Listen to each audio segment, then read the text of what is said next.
Hey folks, this is Dennis. I'm gonna show you how to remove a sun visor clip on 2007 Volkswagen Passat. All you need is just a flat screwdriver and the start key. It's a 15T start key. So as you can see there, little gap right there. Just be careful, especially if your plastic is hard and dry. And as you can see, there is a screw. It has a long screw, so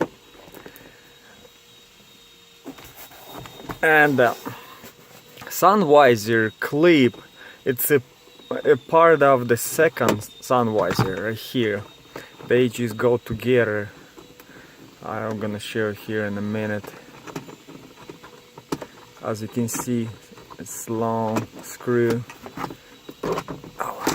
And then you just slide it. Don't break your visor. As you can see from, well, let me show it to you here on the other side. You just go inside, so you slide it out right there. And this is how it looks like. And the second sun visor is a part of the sun visor clip.